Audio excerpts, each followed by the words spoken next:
Ang programang ito ay rated SPG. Striktong patnubay at gabay ng magulang ang kailangan. Maaaring may masiselang tema, lengguwahe, karahasan, sexual, horror o droga na hindi angkop sa mga... Kahit ano ang case ang ipahandle ko sa kanya, may papasan niya. Ganun siya kagaling. Mahal naman. Ngayong Martes, nakipagkita nga itong si Doc Carlos Benitez dito kay Michael upang sabihin ito ang kanyang naramdaman na selos dito nga kay RJ.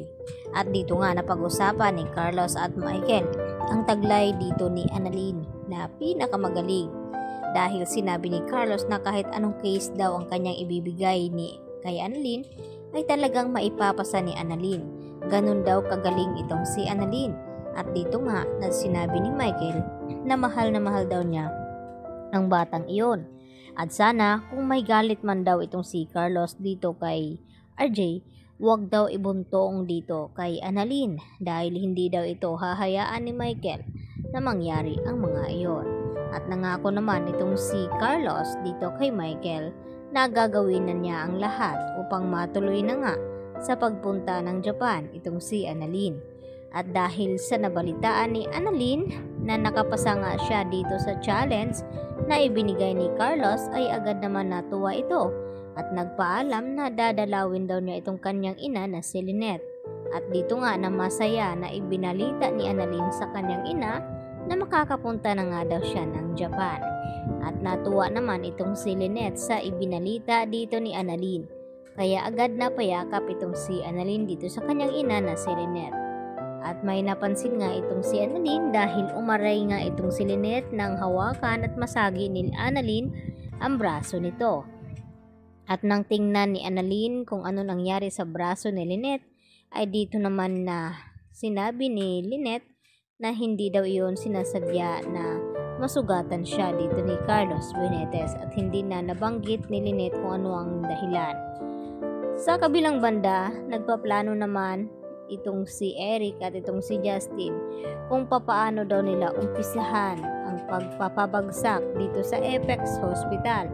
At dito nga na sinabi ni Justin sa kanyang ama na alam daw niya kung papaano na pabagsakin itong si Giselle na nararapat lamang daw sa kanya dahil sa ginawang pang-iwan ni Giselle sa kanyang anak at napunta dito sa mga masasamang umampon dito kay Justin. At yun nga ang dahilan na kung bakit mapahanggang ngayon ay natroma nga ng husto itong si Justin sa mga kamay ng mga umaampon nga dito sa kanya.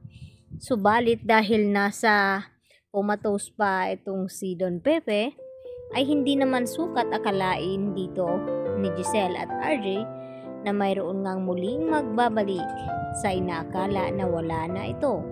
At nababalitaan nga ng dating asawa dito ni Don Pepe na may nangyari nga dito sa matanda.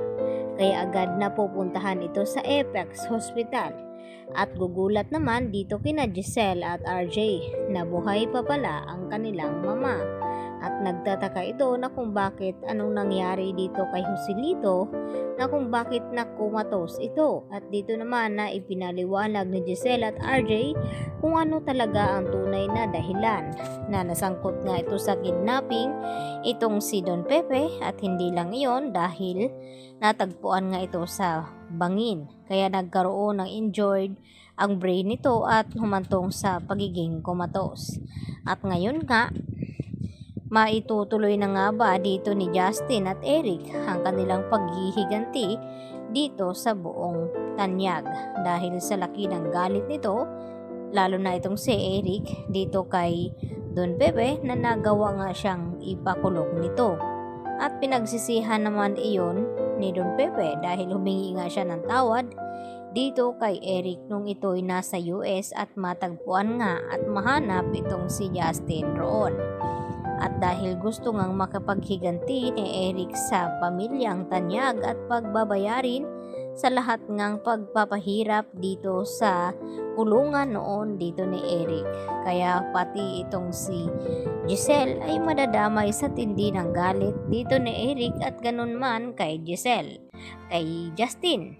At dito na nga na hindi daw mapapatawad ni Justin ang kanyang ina hanggang hindi ito magdurusa. Yan ang ating pagkatutukan bukas sa abot kamay na